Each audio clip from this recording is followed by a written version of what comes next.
아브라함이 전쟁에서 놀라운 승리를 거둡니다. 아브라함이 가신들과 또 주변에 있는 동맹을 데리고 참전을 하죠. 그러나 상대가 되지 않는 전쟁이었어요. 그러나 하나님께서 어떻게 그를 놀랍게 승리로 이끌어 그를 돌보시고 인도하셨는지 우리가 지난주에 말씀을 통해 살펴봤습니다. 그리고 거기서 조카 롯과 소돔의 모든 빼앗긴 것들을 되찾아 옵니다. 이제 승리를 거둔 아브라함은 돌아오는 길이죠. 그 돌아오는 가운데 오늘 본문에 여러 사람을 만나지만 그 중에 대표적으로 두 사람을 만납니다. 그 두 사람이 누구죠? 두 왕. 하나는 살렘 왕 멜기세덱이었고 또 한 사람은 소돔 왕이었습니다. 이 두 왕의 만남을 통하여 우리가 우리의 신앙을 돌아보며 이 뚜렷한 대조 속에 우리의 믿음을 다시 한번 살펴보는 또 그러한 위로와 은혜의 시간이 되기를 바랍니다. 아브라함의 신앙의 여정 가운데요, 오늘 사건은 아주 좀 특별한 만남이 있는 사건입니다. 이 만남의 주인공은 누굴까요? 바로 멜기세덱이에요. 우리가 먼저 살펴볼 인물은 멜기세덱입니다. 이 하나님의 섭리와 손길 가운데 믿음이 이렇게 자라가던 아브라함 앞에 어떤 한 신비로운 특별한 인물이 등장을 하게 되는 것이죠. 여러분, 멜기세덱이 누굴까요? 이 성경에 오늘 본문에 딱 한 번 등장하는 인물이지만 성경 여러 곳을 보면 이 사람이 보통 사람이 아니고 매우 특별한 사람임을 계속해서 말씀합니다. 먼저 그 사람의 이름이 뭐죠? 멜기세덱이에요. 멜기세덱. 이 사람은 이름이 말렉과 ጼ덱이라는 단어의 합성어인데 이 의의 왕. 말렉은 왕이라는 뜻이에요. ጼ덱은 의라는 뜻이죠. 그러니까 의의 왕이라는 뜻이에요. 이 멜기세덱의 이름 본명이 의의 왕이에요. 그러니까 의로운 왕이라는 뜻이죠. 게다가 그는 어디의 왕이라 그랬어요? 이 소돔 왕처럼 지역이 있을 거죠. 그 왕이 다스리는 지역이 살렘이라 그랬습니다. 여러분, 살렘이 어딜 것 같으세요? 오늘 본문 17절에 보면 그 맥락이 등장합니다. 아브라함이 그돌라오멜과 그와 함께한 왕들을 쳐부수고 돌아올 때에 소돔 왕이 사회 골짜기, 곧 왕의 골짜기로 나와 그를 영접하였다.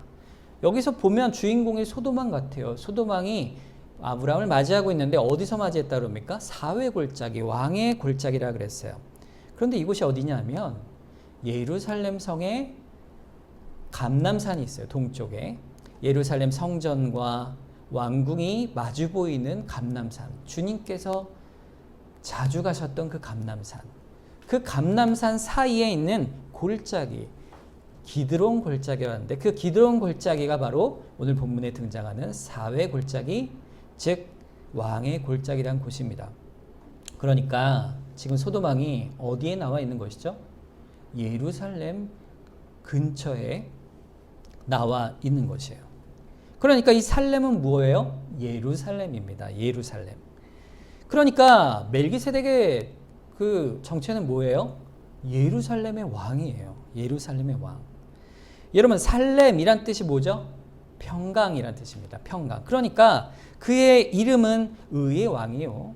그가 다스리는 곳은 뭐예요? 평강이니 평강의 왕이라. 그러니 그가 예루살렘 왕으로서 예사롭지 않은 것이에요. 그가 지극히 높으신 하나님의 제사장이에요. 게다가 왕임과 동시에 그의 신분에 특별함이 드러납니다. 히브리서 7장 11절에 보면 7장 1절부터 4절에 보면 그에 대해서 신약 성경에 히브리서 기자가 이렇게 그를 설명하고 있어요. 이 멜기세덱은 살렘 왕이요 지극히 높으신 하나님의 제사장이라. 여러 왕을 쳐 죽이고 돌아오는 아브라함을 만나 복을 빈지라. 아브라함이 모든 것의 10분의 1을 그에게 나누어 주니라. 그 이름을 해석하면 먼저는 의의 왕이요 그 다음은 살렘 왕이니 곧 평강의 왕이요 아버지도 없고 어머니도 없고 족보도 없고 시작한 날도 없고 생명의 끝도 없어 하나님의 아들과 닮아서 항상 제사장으로 있느니라. 이 사람이 얼마나 높은가를 생각하여 보라. 조상 아브라함도 노량물 중 10분의 1을 그에게 주었느니라 그랬어요. 여기 뭐 아버지도 없고 어머니도 없고 족보도 없다 그랬는데 실제로 이 사람이 살아있는 사람이기 때문에 아버지가 없고 어머니가 없진 않겠죠. 그런데 이 사람의 특성을 이렇게 말하고 있습니다. 어떤 사람이죠? 4절에 보면 이 사람이 얼마나 높은지 이렇게 돼 있어요. 왜 높을까? 7절에 보면요. 이렇게 돼 있죠. 히브리서 7장 7절. 논란의 여지 없이 낮은 자가 높은 자에게 축복을 받느니라 그랬어요. 축복을 누가 해주죠? 높은 자가 낮은 자를 축복해주죠. 이게 질서라 이렇게 말을 합니다. 여러분 생각을 한번 해보세요. 아브라함이 어떤 사람입니까? 아브라함. 가만히 생각해 보면요. 아브라함 같은 축복의 사람이 없습니다. 그는요. 이스라엘의 택한 하나님의 조상이에요. 그러니까는 구약시대의 조상일 뿐 아니라 구약교회의 조상일 뿐 아니라 믿음의 조상으로서 신약교회 우리의 조상이기도 한 사람이에요. 그러니까 이 사람은 어떤 사람입니까? 교회를 대표하는 인물이에요. 이 사람의 믿음이 교회를 즉 하나님을 믿는 모든 사람의 믿음을 대표하는 인물입니다. 그러니까 로마서 4장 16절에 보면 그에 대해서 이렇게 말을 하죠. 그러므로 상속자가 되는 그것이 은혜에 속하기 위하여 믿음으로 되나니 이는 그 약속은 그 모든 후손에게 굳게 하려 하심이라. 율법에 속한 자에게뿐 아니라 아브라함의 믿음에 속한 자에게도 그러하니 아브라함은 우리 모든 사람의 조상이라 그랬어요. 어떤 사람? 율법에 속한 자, 즉 구약교회죠. 그리고 아브라함의 믿음에 속한 자 어디입니까? 신약교회. 같은 믿음을 가진 모든 후손들이 그 믿음의 상속자가 되도록 하는 그 믿음의 조상이 누구라? 아브라함이라 이렇게 얘기합니다. 그러니까 그 축복이 그 복이 아브라함으로부터 복의 근원이 되는 것이에요. 그 복의 근원인 아브라함인데 그 아브라함 앞에 어떤 사람이 축복을 한다. 이건 말이 됩니까? 안 됩니까? 안 되죠. 이 멜기세덱이 어떤 사람이길래 도대체 그가 이 아브라함, 교회를 대표하는 믿음의 조상의 아브라함을 축복할 수 있는가? 오늘 본문 18절에 보면 그에 대해 설명하기를 뭐라고 되어 있습니까? 지극히 높으신 하나님의 제사장이라 그랬어요. 오늘 본문 가만히 보면요. 18절, 19절, 20절에 보면 그가 하나님을 설명할 때 뭐라고 설명합니까? 3번이나 반복해서 지극히 높으신 하나님. 이 표현은요. 성경에 굉장히 드물게 등장하는 표현이에요. 이 지극히 높으신 하나님이 제사장 삼은 특별한 제사장이 있어요. 여러분 제사장이 언제 등장하죠? 이스라엘 역사에서? 모세 이후에 등장하잖아요. 모세의 형인 아론부터 제사장이 등장을 하는데 그 이전 아주 오랜 까마득한 전에 이미 하나님께서 그만 따로 특별히 세운 아주 특별한 제사장이 있으니 그가 누구라? 멜기세덱이라 이렇게 말씀하고 있는 거예요. 그런데 그가 섬기는 하나님이 어떤 하나님이에요? 지극히 높으신 하나님이에요. 그러니까 지극히 높으신 하나님을 제사장으로 섬기는 그가 또 누굴까요? 지극히 높은 제사장이었던 것이에요. 그가 누구냐? 이게 중요하겠죠. 시편 110편 1절과 4절에 보면 다윗이 이 멜기세덱을 향해 이런 고백을 합니다. 여호와께서 내 주에게 말씀하시기를 내가 내 원수들로 내 발판이 되게 하기까지 너는 내 오른편에 앉아있으라 하셨도다. 여기서 내 주는 누굴까요? 여호와께서 내 주께 오른편에 앉아있으라. 주의 보좌 오른편에 우편에 앉아 계신 분이 누구죠? 예수 성자 하나님이십니다. 그런데 그를 향하여 4절에 이어서 말씀하시기를 너는 멜기세덱의 서열을 따라 영원한 제사장이라 하셨도다 그랬어요. 그러니까 예수님께서 바로 영원한 왕이요 영원한 제사장이요 지극히 높으신 하나님의 뜻을 행하는 그 분이심을 선언하고 있는 것이에요.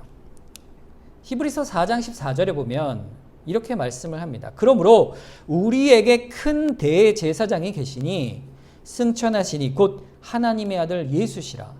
우리가 믿는 도리를 굳게 잡을지어다. 이 4장 이후에 멜기세덱에 대한 설명이 쭉 등장합니다. 히브리서 4장 14절 이 말씀은 바로 이 멜기세덱이란 인물 자체가 예수님은 아니지만 이 멜기세덱이 행한 이 일이, 축복하는 이 일이 바로 예수님을 상징하고 예표하는 것임을 설명하고 있는 것이에요. 그러니까 멜기세덱은 누구를 예표하는 자예요?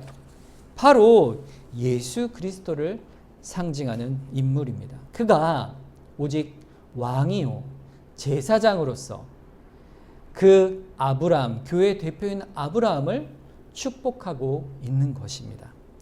여러분, 그 축복의 내용이 뭘까요? 오늘 본문 먼저 19절을 한번 보겠습니다. 그가 아브라함에게 축복하여 이르되 천지의 주제이시오 지극히 높으신 하나님이여 아브라함에게 복을 주옵소서. 우리로 하여금 하나님께 복을 빌어 중보자로 우리 앞에 복을 주시는 그분이 누구라? 예수시라.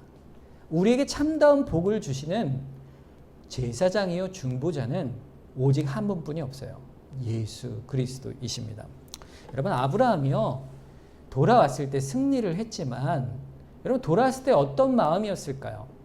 그가 승리한 승리는 누가 주신 승리입니까? 하나님께서 주신 승리잖아요. 그런데 돌아오고 모든 승전을 다 하고 돌아오는 그때에 돌아온 그 땅은 전부 다 우상을 섬기는 이방 사람뿐이었어요. 그 가운데서 하나님이 역사하신 그 승리를 함께 기뻐할 사람이 아무도 없었을 것입니다. 물론 가족들이 있었겠지만 주변 사람들은 다 그저 그가 우와 당신 대단해, 당신 정말 위대해, 그를 찬송할 뿐이지 그를 승리케 하신 하나님을 믿고 찬송하는 자는 아무도 없었던 것이죠. 그런데 그때 한 사람이 나타나니 바로 지극히 높으신 하나님의 제사장 멜기세덱이었습니다. 그와 함께하여 내가 너를 축복하노라, 내가 너와 함께하노라, 함께 믿음을 세워가게 하시는 그 복된 축복을 부어주는 멜기세덱이 이 앞에 등장한 것입니다. 그러니 아브라함은요, 아마 여기 표현은 되어 있지 않지만 하나님을 향한 그 마음의 기쁨과 위로가 얼마나 컸을지 참 모를 것 같아요. 여러분 홀로 믿는 것 같고 주변에 아무도 내 주변에 믿음이 있는 사람이 없는 것 같은 그때라 할지라도 우리 곁에는요 항상 주께서 주님을 찬송하도록 붙드시는 위로와 은혜가 있음을 기억하시길 바랍니다. 그런데 그가 나와서 축복하는데 그냥 축복한 게 아니에요. 이 축복 속에 요구를 하는 게 있습니다. 멜기세덱이 아브라함에게 복을 주며 그에게 하라 요구하고 명한 일이 있어요. 본문 20절을 보니 너희 대적을 내 손에 붙이신 지극히 높으신 하나님을 뭐하라고 했어요? 찬송하리라 할지로다 그랬습니다. 아브라함이 얻은 것에 그래서 10분의 1을 멜기세덱에게 주었다 그랬습니다. 이 사실 속에서요 중요한 사실을 하나 알 필요가 있습니다. 이 모든 일에서 하나님께서 너에게 하신 일을 기억하고 이제는 네가 할 것이 무엇인지를 돌아보게 하는 것이에요. 여러분 아브라함이요 승리 가운데 돌아왔을 때 주변 사람들이 다 그를 칭송했겠죠. 그를 찬송하고 야 위대한 아브라함이다. 아브라함의 이름이 드높아졌을 것입니다. 생각해 보세요. 그 많은 대군을 상대로 승리를 거두고 돌아온 아브라함. 아마 그 지역에 이 사건을 통해서 아브라함의 이름이 확 퍼졌을 것이에요. 칭송이 됐을 것이에요. 그런데 그때 아브라함이 해야 할 일이 있는 것입니다. 뭘까요? 그 일을 이루신 분은 아브라함이 아니라 누구라? 하나님이시라. 롯을 구원한 분이 누구시라? 하나님이시라. 아브라함이 적진을 향해 뛰어들도록 그에게 믿음을 주시고 능력을 주신 분이 누구시라? 전쟁에 능하신 하나님이시라. 그러니 아브라함이 해야 할 일이 무엇인지를 불러내고 있는 것이에요. 여러분, 하나님께서 먼저 우리에게 복을 주십니다. 우리에게 무조건 찬송하라 그러지 않으세요. 아, 찬송할 내용이 없는데요. 찬송하라고요? 아, 뭘 찬송하지? 이러지 않아요. 우리가 우리 인생을 돌아보고 우리가 겪은 어려움 속에 건지신 하나님의 구원을 바라보며 내가 감당하지 못할 것 같은 크고 두려운 일 속에서도 우리가 가만히 돌아보면 찬송할 것뿐입니다. 하나님께서 우리를 구원하여 주시고 붙드시고 건져 주시기 때문이죠. 그것이 하나님의 복을 아는 자의 반응이에요. 다윗이 사무엘상 17장 47절에 이렇게 고백을 합니다. 또 여호와의 구원하심이 칼과 창에 있지 아니함을 이 무리에게 알게 하리라. 전쟁은 여호와께 속한 것인즉 그가 너희를 우리 손에 넘기시리라. 다윗이요, 골리앗을 향해 뛰어나가면서 한 말이에요. 그러니까 이미 승리를 얻은 게 아닌데도 불구하고 이미 싸우러 나가면 다른 사람이 볼 때는 반드시 질 것 같은데 다윗이 하나님의 구원과 모든 이적과 기사를 그가 인생 속에 많이 경험한 그가 앞으로의 일도 이렇게 고백하는 거예요.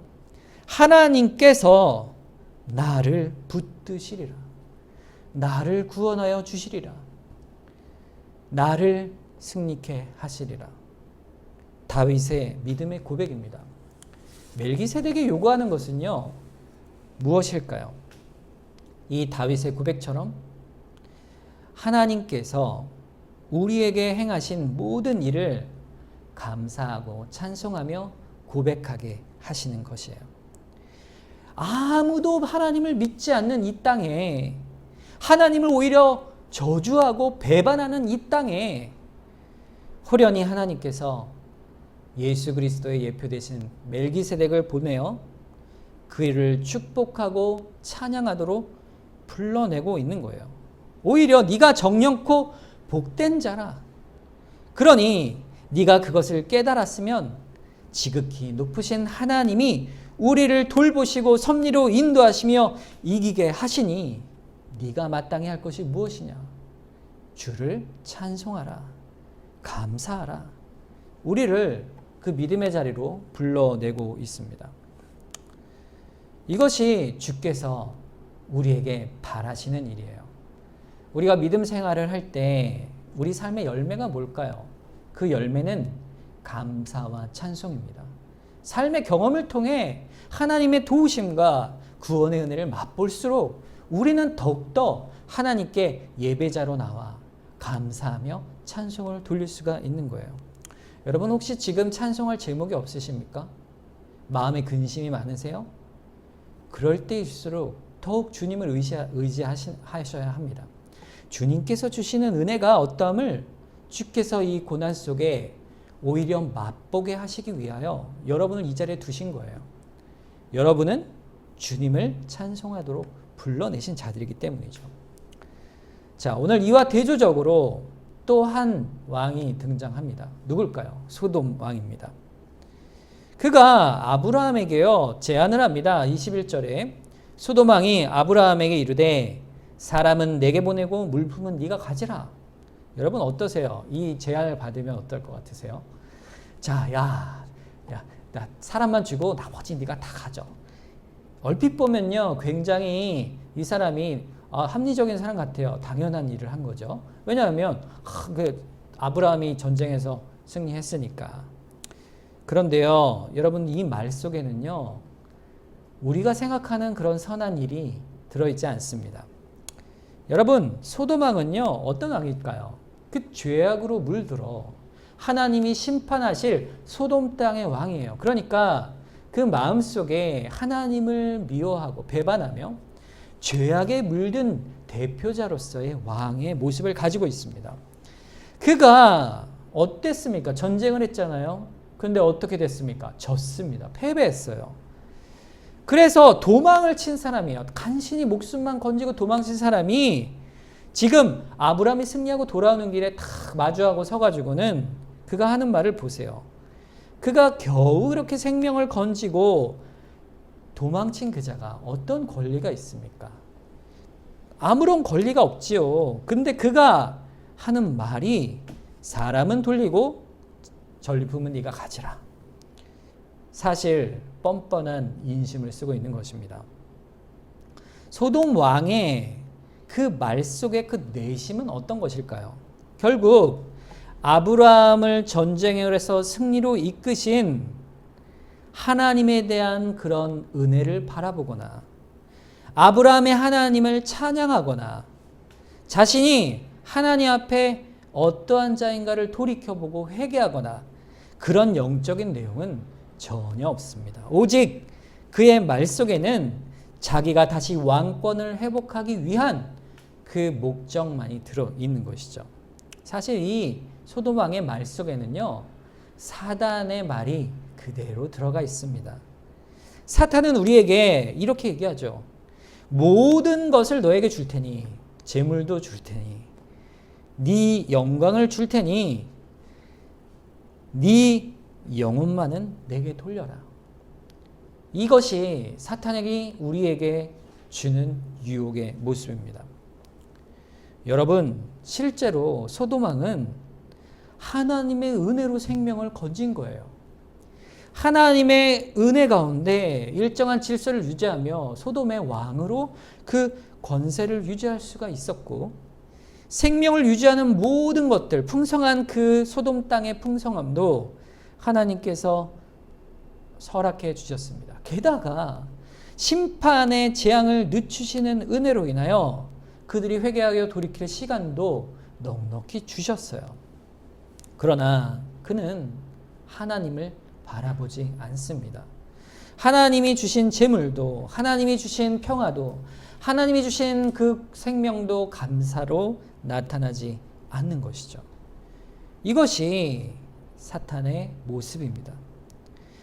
그런데 가만히 살펴보세요. 여러분, 이 세상에 우리가 누리는 모든 것들, 마치 소돔 왕이 이것은 내 것이니 내가 너에게 줄게, 이렇게 말하듯 사탄이 우리에게 이 세상의 것도 내가 너에게 줄게 약속한다 할지라도요, 사실은 그 모든 것이 누구의 것입니까? 아버지 하나님의 것이죠. 마귀는요, 자기의 소유가 아닌 것을 가지고 영혼을 사려고 하는 것입니다. 유혹이 세상 것들, 모든 것들조차도 지존하신 하나님의 소유일 뿐, 거짓의 아비 사탄은 거짓으로 사람들을 미혹해 갑니다. 이 두 왕의 제안이 있죠. 축복과 또 소돔 왕도 복을 주는 것 같아요. 내가 재물을 다 주리라. 네가 가져라. 모든 것을 다 내어주는 것 같아요. 그런데 이때 아브라함이 소돔 왕에 대한 반응을 한번 보세요. 어떤 반응을 할까요? 겸손하게 여러분 멜기세덱 앞에 축복을 받고 하나님을 감사로 나아가겠습니까?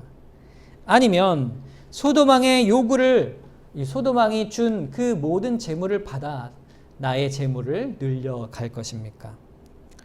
이 둘 중에 하나를 결정해야 될 상황인 것이죠. 이 두 왕의 영적 가운데 아브라함은 누구의 말을 따릅니까? 믿음의 눈으로 멜기세덱의 말을 믿음 가운데 따라갑니다. 그러니까 멜기세덱은 어떤 역할을 하는 사람이죠? 아브라함으로 하여금 하나님께로 나아가 하나님의 은혜를 감사하며 찬송하도록, 확증하도록 이끄는 주님의 은혜를 상징하는 것입니다. 성령께서 우리를 그렇게 날마다 인도해 가십니다. 하나님께서 아브라함으로 승리를 이루시고 승리를 주실 때 자만하여 내가 한 것이라 교만하지 않고 하나님께서 한 것이라 감사하며 하나님께 찬송과 영광을 돌리도록 성령께서 우리를 날마다 불러내시는 것이에요. 본문 20절에 보면 아브라함이 그 얻은 것에서 10분의 1을 멜기세덱에게 주었더라 했어요. 우리를 불러내신 주 앞에 아브라함이 한 것처럼 우리도 하나님께 나아가야 하는 것이죠. 자, 찬양을 돌리는 구체적 방법이 뭐였습니까? 모든 것의 10분의 1을 하나님께 드립니다. 멜기세덱에게 드렸지만 그것이 자신을 축복한 하나님께 드리는 것이죠. 여기에는 어떤 고백이 달려 있을까요? 10분의 1을 드린다. 성경 말씀에서 10분의 1을 하나님께 드린다. 이것은 아주 중요한 신앙적 고백을 담고 있습니다. 그것은 자신이 가진 모든 것이 주의 것임을 고백하는 고백이 담겨 있는 의미예요. 시편 24편 1절에 보면 땅과 거기에 충만한 것과 세계와 그 가운데 사는 자들은 다 누구의 것이라? 여호와의 것이로다 했습니다. 하나님께서 이 모든 만물의 주인이심을 고백하는 거예요. 그러니 나에게 있는 모든 것, 내게 있는 모든 것이 여호와의 것입니다. 그 가운데 하나님께 10분의 1을 드려 나의 남은 10분의 9도 하나님의 것임을 고백합니다. 고백하는 것이 바로 우리가 흔히 말하는 10분의 1을 드립니다. 할 수가 있습니다.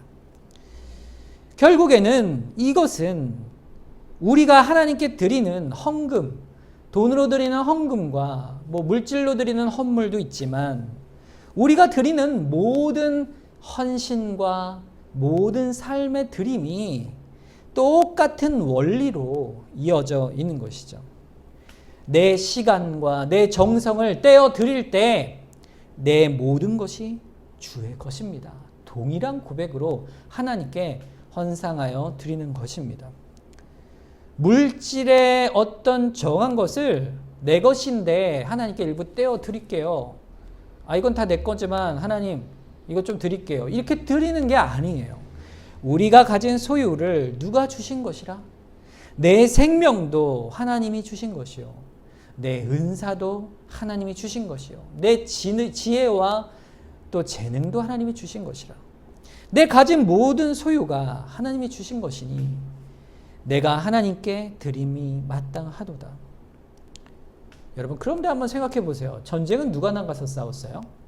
아브라함이 나가서 싸웠잖아요. 그러니까 내가 노력해서 싸워서 이겨서 내가 얻은 것인데 내 것 아닙니까? 내가 힘들여 직장생활 하면서 일하여 얻은 재물인데 이게 어찌 하나님 것입니까? 이렇게 이야기할 수가 있습니다. 그러나 여러분 전쟁의 행위는 아브라함에게 있었지만 그 전쟁에 나갈 용기와 담대함, 그가 승리할 모든 일들의 섭리는 누가 주신 것이에요? 주께서 주신 것이에요. 우리 인생에서 우리가 돈을 벌고 직장생활을 할 뿐 아니라 우리의 건강을 유지하고 건강을 회복하며 주의 뜻을 따라 우리가 찬송으로 예배하며 나아갈 수 있는 우리 인생의 모든 것이요. 내가 한 것 같지만 이 모든 일을 더 방대하게 이 만물 속에 역사하시는 하나님의 섭리가 더 조화롭게 우리를 그 싸움과 나라와 질서 속에서 우리를 이끌어 가시는 것입니다. 이것이 바로 믿음이에요. 아브라함이 내가 있잖아요 라고 고백했다면 소도망을 택했겠죠. 그러나 그는 믿음으로 나의 모든 것이 주의 것이요 주의 은혜입니다. 내 생명도 주의 것입니다. 그리하여 주 앞에 드립니다. 찬송으로 드린 것입니다. 그것이 10분의 1을 드린 내용이죠. 여러분 요즘은요 교회에 다니는 성도분들 중에 이런 말을 하시는 분들이 있어요. 아니 11조가 왜 드려야 하느냐, 어디 성경에 11조가 있느냐, 이렇게 말하시는 분들이 있습니다. 모세의 율법에 이것이 정한 것이죠. 그런데 이거는 구약에 있는 것이니 신약 시대에는 관계가 없다, 이렇게 주장을 합니다. 자, 이런 식으로 주장한다는 그 마음속의 중심은요 이런 것이죠. 이 내가 가진 재물인데 내가 노력한 것인데 이걸 하나님께 드리는 것이 내가 감사를 해서 그냥 드리는 거지, 내 마음에 드리는 거지, 아니 왜 굳이 그렇게 의무적으로 성경에 드리라는 말도 없는데 드리라고 하느냐, 이렇게 이야기하는 것입니다. 그러니까 이 말 속에는 하나님께 드리는 것에 대한 감사에, 또 10분의 1을 드림에 대한 은혜에 대한 감사와 찬송으로 드림이 그 마음의 근본 속에 없는 것이죠. 자원하여 하나님께 감사로 드리는, 하나님께 드리는 모든 헌신의 헌상의 모든 원리가 어떤 것인지를 잘 기억해야만 합니다. 결국 우리가 하나님께 만왕의 왕이요 만복의 근원이심을 고백하고 소돔 왕에게 그 모든 것을 아브라함이 이제 다 돌려주게 됩니다. 그가 어떤 자인 줄 알았기 때문이죠. 그가 영적인 가치가 하나님께 있지 않고 세상적인 자임을 알았기 때문입니다. 본문 23절에 보면 네 말이 내가 아브라함으로 치부하게 했다 할까 하여 내게 속한 것을 실 한 오락이라도 나 들매 끈 한 가닥도 내가 가지지 아니하리라. 내가 한 푼도 당신이 허락한 걸 갖지 않겠소. 왜 그랬을까요? 소돔 왕이 물질을 주죠. 아브라함에게 축복한 멜기세덱도 포도주와 떡을 갖다 주고 그들을 축복하지 않습니까? 그런데 멜기세덱의 것은 받고 소돔 왕의 것은 받지 않았다는 것은 이거예요. 전쟁에서 찾은 모든 사람, 모든 재물을 돌려주는 것은 내가 당신과 상관이 없다. 이것을 선언하는 것입니다. 영적으로 신앙의 여정 속에 무엇이 가치가 있는가를 아브라함은 돌아보는 것입니다. 내가 당신으로 인해 치부, 즉 부유하게 되었다라는 말을 듣지 않겠소. 왜냐하면 나의 나됨은, 나의 삶은 오직 하나님의 은혜로만 된 것이기 때문이요. 당신 때문이 아니요. 세상이 하나님을 욕하거나 세상이 나를 부유하겠다 하겠다 하는 그 모든 일에 내 자신을 분별하여 죄 속에 빠져 부를 추구하거나 하나님의 이름을 욕되게 하거나 하나님의 영광을 가리고 내 자신이 영광을 받을 만한 그러한 일들은 내가 분별하여 다 버리겠소 라는 결단이 지금 아브라함에게 있는 것입니다. 아브라함의 믿음의 결단은 오직 하나님께 영광을 돌리기 위한 것이요. 그 신앙의 여정 속에, 신앙의 싸움 속에 누구를 찬송할 것인가? 심지어 세상이냐, 나냐, 나를 찬송할 것이냐? 다 버리겠노라. 오직 하나님의 은혜만을 찬송하겠노라. 이 아브라함의 고백이 여기에 있는 것입니다. 결국 오늘 본문은 우리에게 묻는 것이죠. 멜기세덱을 쫓을 것이냐, 우리를 향한 하나님의 은혜를 찬송할 것이냐, 소돔 왕과 타협하여 자신의 욕심과 자신을 높이는 자리에 있을 것이냐. 우리에게 신앙의 결단을 요구하고 있습니다. 결국에는 의의 왕이요 평강의 왕이신 우리의 구주 되신 예수 그리스도로 말미암아 하나님만이 참 하나님이신 줄을 믿고 우리가 그에게 속한 자인 줄을 믿고 우리 삶에 받은 은사와 물질과 우리의 모든 시간과 모든 것을 다 주의 것인 줄 알고 드립니다. 내가 과연 하나님께 속한 자로 감사와 찬송을 올립니다. 이렇게 신앙 가운데 고백하는 자로 우리를 복주시며 불러내시고 있는 것이에요. 예수 그리스도 안에 있는 자, 주의 교회 안에 믿음으로 나아가는 자는 오늘 본문 안에서 아브라함과 같이 어떤 나라를 찾고 어떤 왕을 찾을까를 고민하는 데 있습니다. 세상과 짝하는 것이 아니라 오직 두 나라의 왕권 중에 오직 하나님의 나라를 위해 살겠습니다. 그렇게 소망하며 이 땅을 사는 자가 바로 신자인 것이죠. 여러분, 우리가 살아가는 인생의 참된 목적이 뭘까요? 사도 바울이 우리의 인생의 제목이요, 우리 인생의 최종적 목적이요, 하나님이 우리에게 원하시는 그 한 가지가 무엇인지를 에베소서 1장 3절부터 6절에 이렇게 말씀하고 있습니다. 우리 마지막으로 이 말씀 한번 같이 한번 읽도록 하겠습니다. 찬송하리로다 하나님 곧 우리 주 예수 그리스도의 아버지께서 그리스도 안에서 하늘에 속한 모든 신령한 복을 우리에게 주시되 곧 창세전에 그리스도 안에서 우리를 택하사 우리로 사랑 안에서 그 앞에 거룩하고 흠이 없게 하시려고 그 기쁘신 뜻대로 우리를 예정하사 예수 그리스도로 말미암아 자기 아들들이 되게 하셨으니 이는 그가 사랑하는 자 안에서 우리에게 거저 주시는 바 그의 은혜의 영광을 찬송하게 하려는 것이라 그랬어요. 하나님께서 우리를 복 주시기를 원하신다. 그래서 우리를 이미 만세전에 창세전에 우리 각자 한 사람 한 사람을 택하여 불러내시고 거룩하고 흠이 없게 거룩하게 우리를 만들어 가시되 하나님이 예정하신 하나님의 자녀된 복을 우리에게 주시기 위한 것이라. 그래서 우리로 하여금 어떻게 하기 위함이라? 그의 거저 주시는 그 은혜의 영광을 찬송하게 하려는 것이라. 찬송하리로다.